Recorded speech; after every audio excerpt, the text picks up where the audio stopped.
You students? हमारी unit थी carbonyl compounds और कार्बोनिल कंपाउंड्स के अंतर्गत हम जो रिसेंटली हमने टॉपिक पढ़ा था लास्ट वीडियो में वो था कार्बोनिल यौगिकों की अमोनिया व अमोनिया व्युत्पन्नों से क्रिया। और अमोनिया व्युत्पन्नों से क्रिया के बाद में हमने जो पढ़ा उसमें हमने देखा था कि कार्बोनिल यौगिकों की कार्बोनिल यौगिकों में फार्मेलियाइड की अमोनिया से क्रिया करवाते हैं तो हेक्सामेथिलीन टेट्रामीन यूरोप्रोपीन बनता है। लेकिन जब एलिफेटिक एल्डिहाइड जो हमने काम में लिया था एसिटाल्डिहाइड, जब एसिटाल्डिहाइड की अमोनिया से क्रिया करवाते हैं तो सबसे पहले क्या बनता है? एसिटाल्डिमीन बनती है। एसिटाल्डिमीन एक एस्टर यौगिक बनता है। एसिटाल्डिहाइड एक एस्टर यौगिक बनता है और एसिटाल्डिहाइड जो एस्टर यौगिक बनता है उसकी क्रिया किससे करवाते हैं? तो एसिटाल्डिहाइड की अमोनिया से क्रिया करवाते हैं तो एसिटाल्डिमीन बनता है।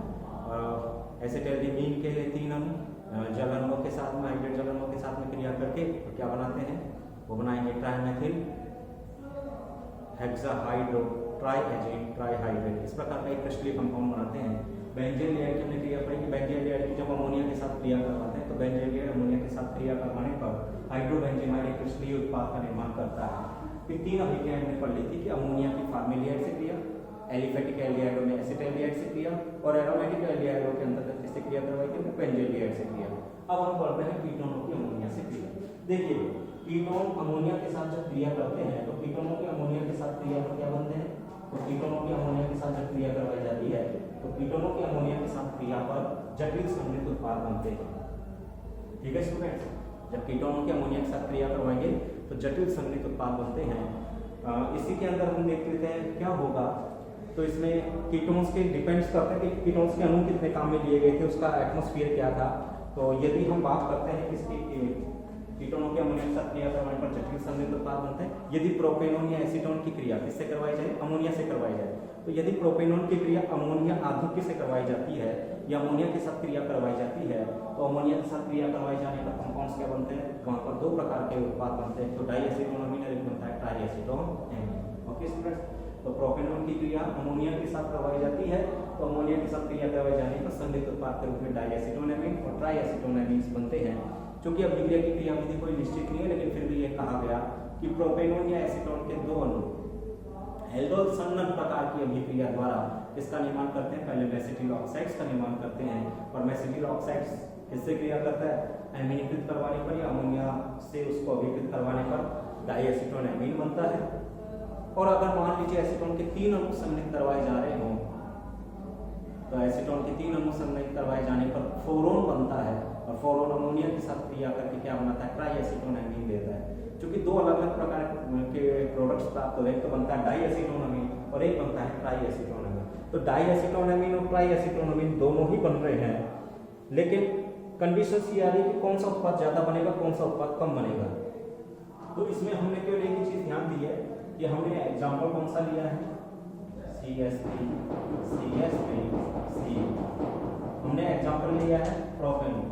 अगर इस प्रोपेनॉन की अमोनिया से क्रिया करवाएं और अमोनिया से क्रिया करवाने के बाद उत्पाद को क्या करवा दें? एसिडिफाइड करवा दें, अम्लीकृत करवा दें, तो यहाँ 2 प्रकार के कंपाउंड्स प्राप्त होंगे। एक तो बनता है डाईएसीटोनामीन और एक बनता है ट्राईएसीटोनामीन। डाईएसीटोनामीन और एक बनता है ट्राईएसीटोनामीन।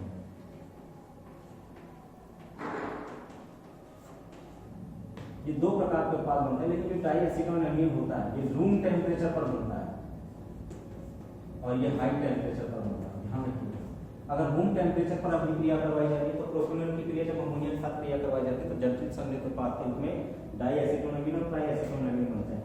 डाईएसीटोनामीन तो तब बनता है जब अभिक्रिया किस पर करवाई जा रही हो? कक्ष ताप या कमरे के ताप पर अगर अभिक्रिया करवाई जाती है तो डाईएसीटोनामीन मेन प्रोडक्ट होता है। कक्ष ताप पर मेन प्रोडक्ट कौन सा है? कक्ष ताप पर या रूम टेम्परेचर पर मेन प्रोडक्ट डाईएसीटोनामीन होता है। लेकिन अभिक्रिया अगर हाई टेम्परेचर पर करवाई जाए तो उस समय ट्राईएसीटोनामीन मुख्य उत्पाद मेन प्रोडक्ट के रूप में बनता है। कंडीशन ध्यान रखिएगा स्टूडेंट्स, अगर कमरे के ताप पर क्रिया होगी तो मुख्य उत्पाद डाईएसीटोनामीन होगा, अगर उच्च ताप पर क्रिया संपन्न करवाई जाएगी तो मुख्य उत्पाद ट्राईएसीटोनामीन होगा। ओके, अब हमें इसी के बारे में चर्चा करनी है कि प्रोपेनॉन की या एसीटोन की अमोनिया के साथ जो क्रिया है इसमें दोनों उत्पाद किस तरह से प्राप्त होंगे। तो कीटोनों की अमोनिया से क्रिया में केवल आपको इतना ही ध्यान रखना है कि कीटोनों की जब अमोनिया से क्रिया करवाई जाती है तो जटिल संयुक्त उत्पाद कॉम्प्लेक्स कंडेंस कंपाउंड्स का निर्माण होता है। जटिल संयुक्त उत्पाद का निर्माण होता है, कॉम्प्लेक्स कंडेंस कंपाउंड्स निर्मित होते हैं। ओके स्टूडेंट्स, जटिल संयुक्त उत्पाद का निर्माण होता है। कब होता है? जटिल संयुक्त उत्पाद निर्मित होते हैं जब कीटोनों की अमोनिया से क्रिया करवाते हैं। तो कीटोनों की अमोनिया से क्रिया करवाने पर कॉम्प्लेक्स कंडेंस्ड कंपाउंड्स निर्मित होते हैं, जटिल संयुक्त उत्पाद बनते हैं। सामान्यतः प्रोपेनॉन या एसीटोन की क्रिया अमोनिया से करवाई जाती है तो और प्राप्त उत्पाद मिश्रण को अम्लीकृत करवाई जाए तो डाइएस्ट्रोनमीन और ट्राइएस्ट्रोनमीन दोनों ही बनते हैं। परंतु अभिक्रिया अगर कक्ष ताप पर करवाई जाती है तो डाइएस्ट्रोनमीन मुख्य उत्पाद होता है। अगर अभिक्रिया उच्च ताप पर करवाई जाती है तो अगर अभिक्रिया उच्च ताप पर करवाई जाती है तो मुख्य उत्पाद क्या बनता है? ट्राइएस्ट्रोनमीन बनता है। ओके स्टूडेंट्स, अब हम बात कर लेते हैं किसकी क्रिया किस प्रकार से होगी। CH3 C ये प्रोपेनॉन हो गया। अब प्रोपेनॉन के कितने अणु काम में आएंगे? 2 अणु।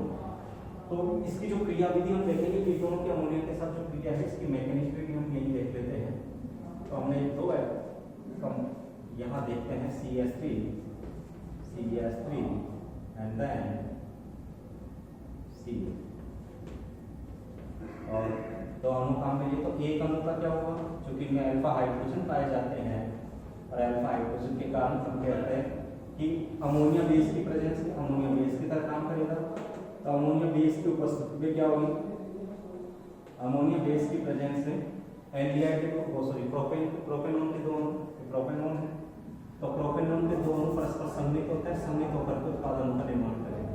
और यहाँ हम देखेंगे बंद के इलेक्ट्रॉन किधर जाएंगे? कार्बन हाइड्रोजन बंद के इलेक्ट्रॉन अल्फा कार्बन की तरफ जाएंगे। तो यहाँ से अल्फा हाइड्रोजन रिमूव होगा, वो कहाँ जाएगा? दूसरे कार्बोनिल समूह पर जाएगा। ठीक है, दूसरे कार्बोनिल ऑक्सीजन पर जाएगा। और यहाँ कार्बन आयन का अटैक कहाँ होगा? जो अल्फा कार्बन आयन प्राप्त होंगे इस कार्बन आयन का अटैक कार्बोनिल कार्बन पर होगा। ओके स्टूडेंट्स, रिपीट कर रहा हूँ। एल्डोल संघनन की प्रक्रिया में हमने क्या देखा था कि एल्डोल संघनन में जो बेस होता है वो कैप्चर किसको करता है? हाइड्रोजन प्रोटॉन को कैप्चर करता है। प्रोटॉन को कैप्चर करेगा तो CH2 माइनस कार्बन आयन में कन्वर्ट होगा और कार्बन आयन का क्या होगा? कार्बोनिल कार्बन पर होगा। ओके, तो पूरी एल्डोल संघनन टाइप की क्रिया करवाते हैं तो उस प्रकार से हम देख लेते हैं। हाइड्रोजन यहाँ आ रहा है और CH2 यहाँ चला जाएगा, कंपाउंड क्या बनेगा? सबसे पहले मेसिटिल ऑक्साइड्स का निर्माण करेंगे। CH3 एंड देन यहाँ क्या आ गया?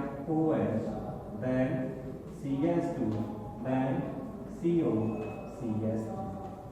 ओके स्टूडेंट्स, पहले कंपाउंड ये बनता है।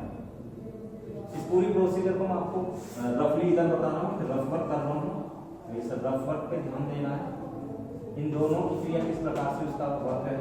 सबसे पहले क्या होगा? जो NH3 हुआ, NH3 एज बेस अमोनिया एक क्षार की तरह काम करता है। तो हमने का जो बेस होगा वो क्या कर रहा है? प्रोटॉन को कैप्चर करेगा CH2 CO CH3। तो वो क्या करेगा? प्रोटॉन को कैप्चर करेगा। प्रोटॉन को कैप्चर करेगा तो क्या बनाएगा? बंद के इलेक्ट्रॉन किधर गए? यहाँ से बंद के इलेक्ट्रॉन गए कहाँ? बंद के इलेक्ट्रॉन गए CH2 की ओर, तो CH2 पर माइनस देन CO CH3। ये क्या प्राप्त होगा? कार्बन आयन प्राप्त होगा, साथ में क्या होगा? DH।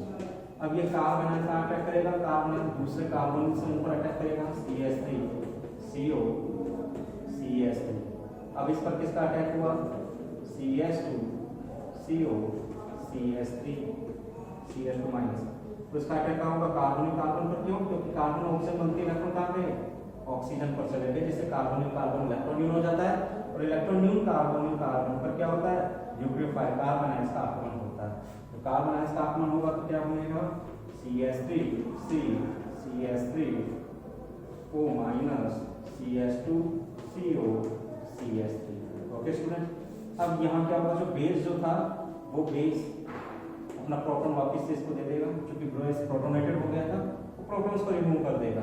तो यहाँ से बेस पृथक हो जाएगा, बाहर निकल जाएगा बेस अपने लोन पे इलेक्ट्रॉन्स लेकर के और ये बना लेगा CH3 C CH3 OH CH2 CO CH3। Okay students, यही प्राप्त हो रहा है। अब यहाँ से क्या निकल गया? इसको हमने ओपन किया, यहाँ से क्या गया? यहाँ से H गया, यहाँ से OH गया। ओके, तो यहाँ से जल अणु निष्कासित हुआ और जल अणु निष्कासित होने पर क्या होगा? Mesityl oxide. तो यहाँ हम देख लेते हैं इसकी जल अणु निष्कासित हो गया। जल अणु निष्कासित होने पर मेसिटिल ऑक्साइड बना CH3OH, यहाँ का गया H, यहाँ का गया, यहाँ रखना स्टूडेंट्स, तो CH3 CH3 double bond CH single bond CO CH3, ये बन गया मेसिटिल ऑक्साइड। अब मेसिटिल ऑक्साइड का क्या करते हैं, जो मेसिटिल ऑक्साइड था ये रबर किया हमने,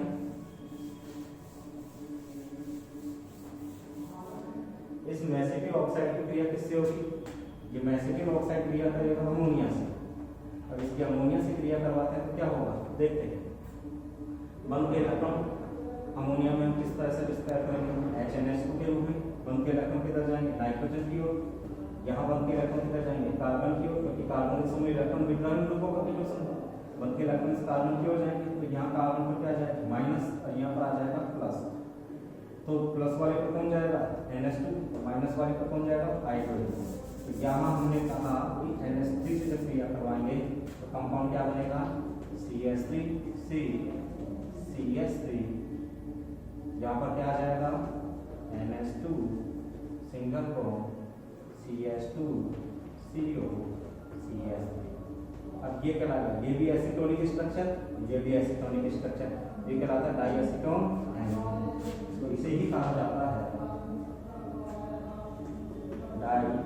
डाइएसीटोन एमीन। और ये जो डाइएसीटोन एमीन बनता है ये कब बनता है, ये कंपाउंड फर्स्ट हो गया।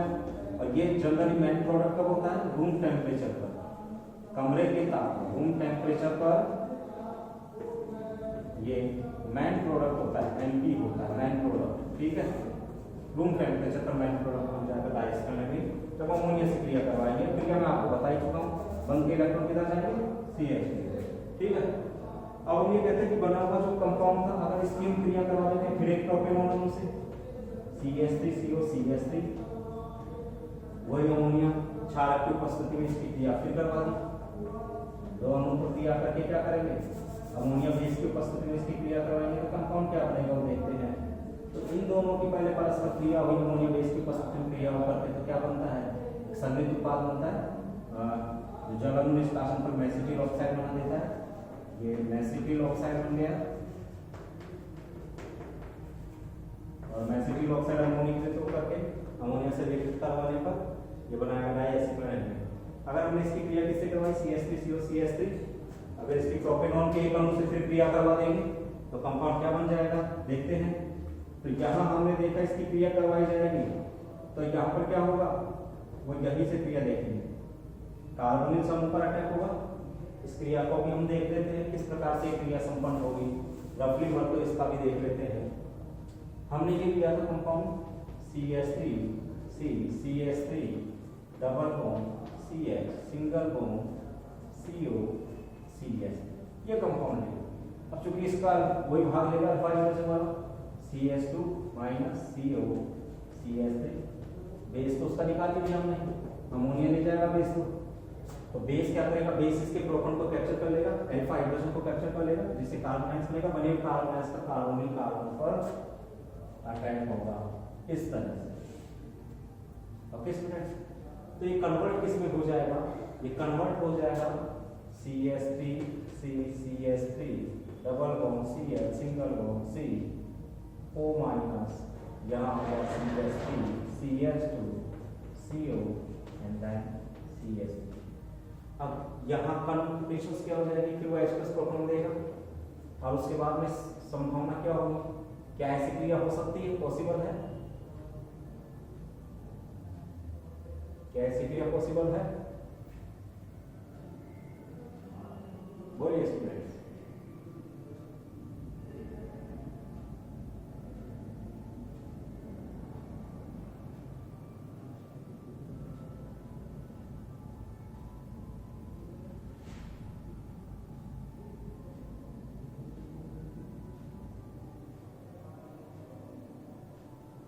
कहां संपन्न होगी इसमें क्रिया,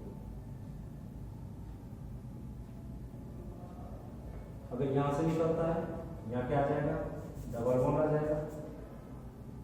अब उस समय कंडीशंस क्या हो जाएगी, सममित स्ट्रक्चर तो रहेगी, क्यों, क्योंकि यहाँ पर कंडीशंस क्या लिखा हमने, CO समूह तो हमने निकाला नहीं। तो इस क्रिया को करने के लिए ये कहा गया कि अगर मान लीजिए यहाँ से समूह का निष्कासन करें, ये समूह निष्कासन यहाँ से क्या निकल जाएगा, इसको CH चल जाएगा, लेकिन वहाँ CO समूह मौजूद है, 4 यूनिक स्ट्रक्चर्स प्राप्त हो जाएगी। हो गया नहीं होगी, हो गया। तो उस क्रिया पे चलते हैं, 4 यूनिक स्ट्रक्चर्स आ जाएंगे।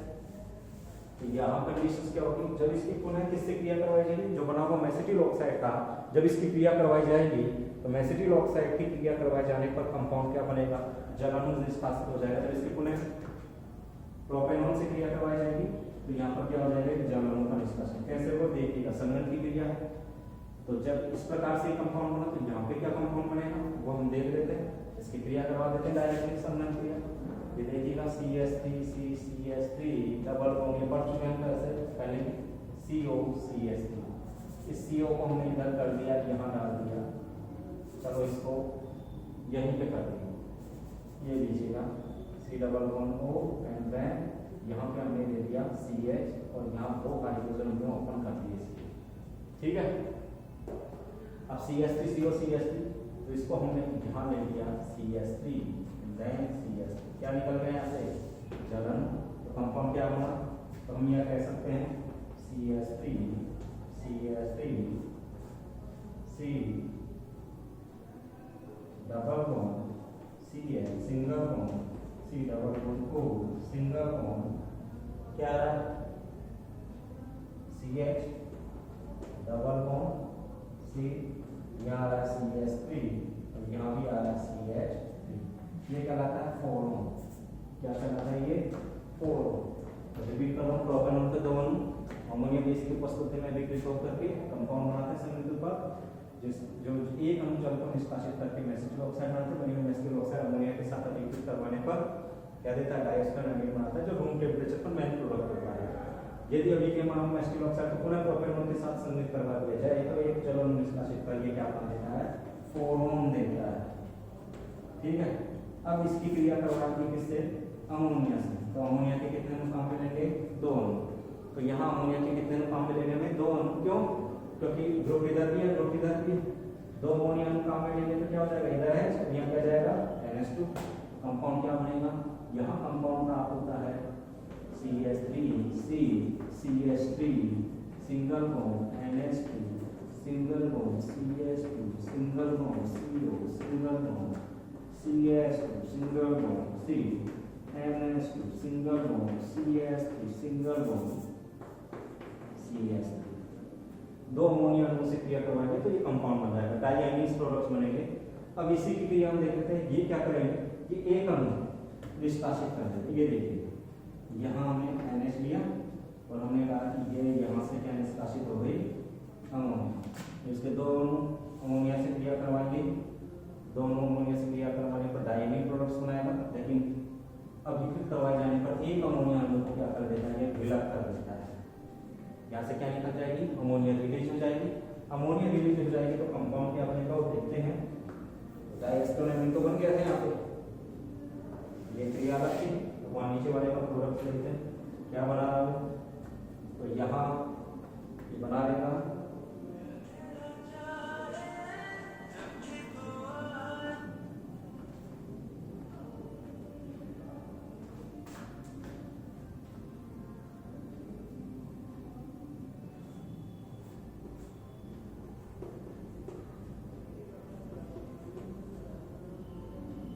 यहाँ आ जाएगा CH3 और ये जुड़ेगा किससे, NH समूह से। NH समूह किससे जुड़ेगा, CH3 और ये जुड़ेगा CH2 से, और ये कार्बन किससे जुड़ेगा, CH2 से, और ये दोनों CH2 किससे जुड़ेंगे, CO समूह से। तो ये एक एसिटोनिक समूह ये हो गया, एक एसिटोनिक समूह ये हो गया, एक एसिटोनिक समूह ये हो गया, तो ट्राई एसीटोन एमीन। तो कंपाउंड हो गया ट्राई एसीटोन एमीन। और ये मेन प्रोडक्ट के रूप में कब बनता है? ये अभिक्रिया में मेन प्रोडक्ट होता है जब अभिक्रिया हाई टेम्परेचर पर होती है। हाई टेम्परेचर पर जब ये क्रिया करवाएंगे तो अभिक्रिया में मेन प्रोडक्ट होगा। ओके स्टूडेंट्स, तो ये थी कीटोन की अमोनिया से क्रिया। ये कीटोन के दो अंग, सबसे पहले कंडेंसेशन अभिक्रिया देंगे। कंडेंसेशन अभिक्रिया होती है, और जो कंडेंसेशन अभिक्रिया होगी तो आपको सबको पता है किस प्रकार से अमोनिया बेस की प्रेजेंस में होती है। कंडेंसेशन अभिक्रिया में एसीटोन या प्रोपेनॉन के दो अणु, हमने एग्जांपल काम में लिया प्रोपेनॉन, एसीटोन या प्रोपेनॉन के दो अणु काम यहाँ है। एल्डोल संलग्न की क्रिया द्वारा सबसे पहले संयुक्त उत्पाद बनाते हैं, जो एक अणु जब निष्कासित कर एसिटिक ऑक्साइड बनाते हैं, फिर एसिटिक ऑक्साइड अमोनिया के साथ क्रिया कर लेता है। उसको उत्पाद को हम लिक्विड करके जब अमोनिया से विकृत करवाते हैं तो कंपाउंड क्या बनता है? तो बनता है डायस्टेनोइड, जो कि कक्ष ताप पर बनने वाला मेन प्रोडक्ट मुख्य उत्पाद होता है। अगर अभिक्रिया को कमरे के ताप पर करवाया जा रहा है, रूम टेम्परेचर पर अभिक्रिया संपन्न करवाई जा रही है, तो अभिक्रिया ये उत्पाद मेन प्रोडक्ट होगा, बनने वाला प्रोडक्ट। अगर एसिटिक ऑक्साइड की पुनः प्रोपेनॉन से क्रिया करवा दी जाए तो संघनन प्रक्रिया में जब हम निष्कासन के फोरन देते हैं, बना हुआ फोरन अमोनिया से एमिनेटेड करवाया जाए तो जब उत्पाद बनाते हैं, डायमिक प्रोडक्ट्स बनाते हैं, जो अमोनिया का टॉक्स करके क्या बना देते हैं? ट्राईएसीटोन एमीन्स का निर्माण करते हैं, जो कि उच्च ताप पर हाई टेम्परेचर पर बनने वाला मेन प्रोडक्ट है। तो ये हो गई एसीटोन की या प्रोपेनॉन की अमोनिया से क्रिया, या कीटोनों की अमोनिया से क्रिया। तो कीटोनों की जो अमोनिया से क्रिया हुई, ये कीटोनों की अमोनिया से क्रिया हो चुकी है। तो स्टूडेंट्स आपको समझ में आ गया होगा। वीडियो अगर अच्छा लगा हो तो प्लीज लाइक करना ना भूलें। ओके, अब इसी में मैं आपको एक सिस्टम और बता देता हूँ। ये तो हो गई आपके एसीटोन की अमोनिया से क्रिया।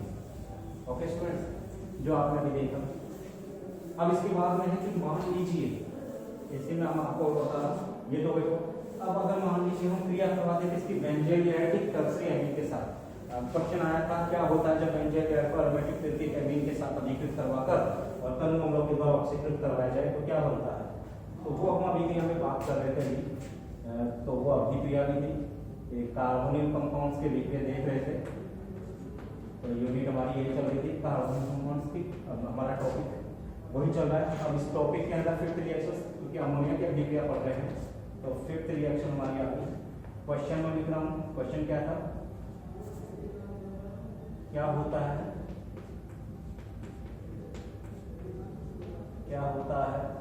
जब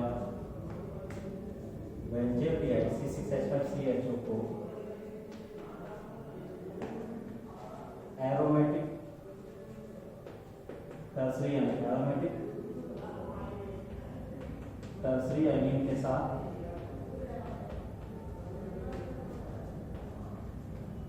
रिएक्ट करवाया जाता है। क्वेश्चन हमारा है क्या होता है जब बेंजीन को एरोमेटिक टर्सरी एमीन के साथ रिएक्ट करवाया जाता है, तो क्या होता है? ठीक है, एक क्वेश्चन है। और कंडीशन ध्यान रखिए, बेंजीन किसके साथ? एरोमेटिक टर्सरी एमीन के साथ।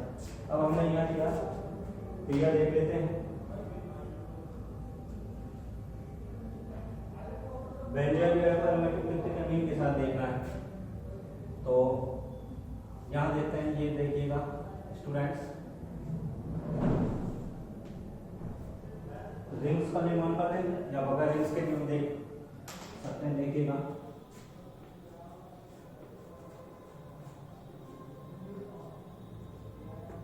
C6H5 then COH, ये अपना बेंजीन हो गया। एरोमेटिक तृतीयक एमीन हमने काम में ली। अब एरोमेटिक तृतीयक एमीन में ये लीजिए NMe2CH3 का होल ट्वाइस लीजिए। ठीक है, ये हमने एरोमेटिक टर्सरी एमीन काम में लिया। Aromatic tertiary amine aromatic ring है, नाइट्रोजनस पर दो एल्किल ग्रुप्स है। ठीक है, तो डायमेथिल एनिलीन भी कह सकते हैं इसे। ओके स्टूडेंट्स, तो ये हमने एक एरोमेटिक तृतीयक एमीन काम में लिया, जिसको हम लिख सकते हैं ER 3 डिग्री एरोमेटिक तृतीयक एमीन। अब इसके साथ, क्योंकि अब अभिक्रिया किसकी प्रेजेंस में होती है? निर्जल जिंक क्लोराइड या शुष्क डिहाइड जिंक क्लोराइड की प्रेजेंस में करवाई जाती है। तो निर्जल व शुष्क जिंक क्लोराइड की उपस्थिति में एरोमेटिक तृतीयक एमाइन की जब बेंजीन लेयर के साथ क्रिया करवाते हैं तो इसके कितने मोल काम में लेंगे? इसके 2 मोल काम में लेंगे। ओके, क्यों लेंगे 2 मोल? कंडीशंस, यहाँ से हाइड्रोजन जाएगा, देखते हैं देखिए हमें किस प्रकार से कंपाउंड बनेगा तो बताते हैं आपको। ये देखिए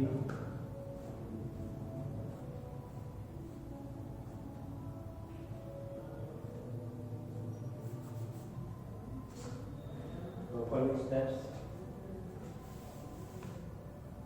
हम देख रहे हैं।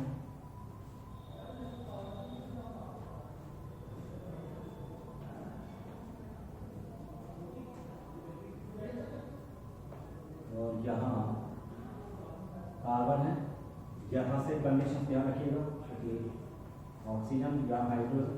अब यहाँ हमारे 2 ग्रुप्स भी हैं H, और ये देखिएगा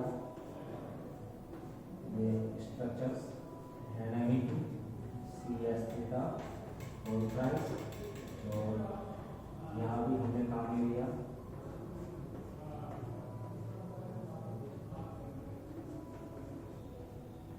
CH3 का और प्राइस। ओके स्टूडेंट्स, अब यहाँ से क्या निकल गए? जल अणु निष्कासित हो गया। ओपन कर दिए थे 2 मोल लिए थे, तो ऐसे जल अणु जब निष्कासित हो गया तो हमने क्या कहा? निर्जल जिंक क्लोराइड, क्योंकि जल की अवशोषक का काम करता है, का भी काम करता है। तो ऐसे जब जल अणु निष्कासित हुआ तो इसको हम जोड़ देंगे। तो ये बॉन्डिंग यहाँ जुड़ेगी और ये यहाँ भी जुड़ेगी। ओके स्टूडेंट्स, अब इसकी क्रिया देखते हैं।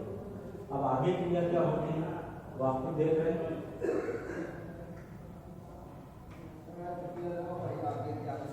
यहाँ पे कंपाउंड की हम बात करते हैं, यहाँ कंपाउंड्स क्या होगा? इसकी क्रिया करवा देते हैं HCl की उपस्थिति में। HCl की उपस्थिति में इसका ऑक्सीडेशन होगा, तो हाइड्रोक्लोरिक अम्ल की वजह से जब इसका ऑक्सीडेशन करवाते हैं, ध्यान रखिएगा हाइड्रोजन समय निष्कासित करना, तो लॉन्ग पेयर इलेक्ट्रॉन्स काम आएंगे। ये बनाया,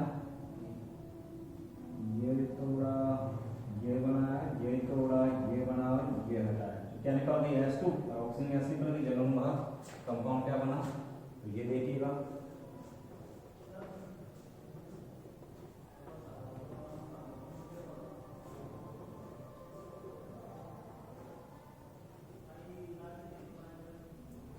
और कार्बन, यहाँ पर कार्बन कार्बन डबल बॉन्ड, और यहाँ रिंग्स की अगर हम बात कर लें, ये डबल और ये डबल, देन ये double and CH3 whole twice. यहाँ नाइट्रोजन चूंकि अपने लॉन्ग पेयर इलेक्ट्रॉन देते हैं इसके प्लस, और HCl से क्या आएगा? Cl माइनस, और यहाँ पर क्या आ गया?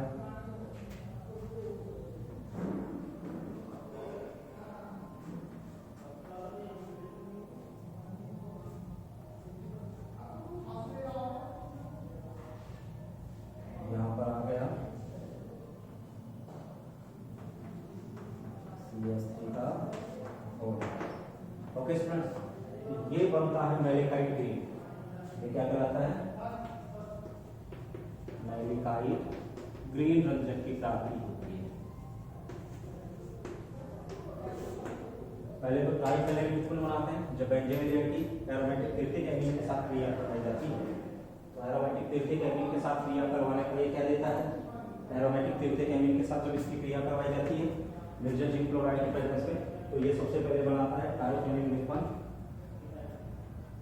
तो सबसे पहले ट्राइफेनॉइल उत्पन्न बनाता है जो थर्मोमीटर की उपस्थिति में ऑक्सीजन प्रोवाइड तो मैलिकाइट ग्रीन रंजक बनाते हैं। ओके स्टूडेंट, तो ये अभी आपने देखा क्वेश्चन था हमारा क्या होता है जब बेंजीन लेयर को एरोमेटिक तृतीयक एमाइन के साथ रिएक्ट करवाया जाता है तो सबसे पहले ट्राइफेनॉइल उत्पन्न बनते हैं और फिर उनका हम लोग की उपस्थिति में ऑक्सीडेशन करवा दिया जाए तो क्या कंपाउंड बनता है मैलिकाइट ग्रीन रंजक। बहुत इंपॉर्टेंट क्वेश्चन है, पूछा गया है। ओके, उम्मीद करता हूँ ये वीडियो आपको पसंद आया होगा। वीडियो पसंद आया तो वीडियो को अधिक से अधिक लाइक कीजिएगा।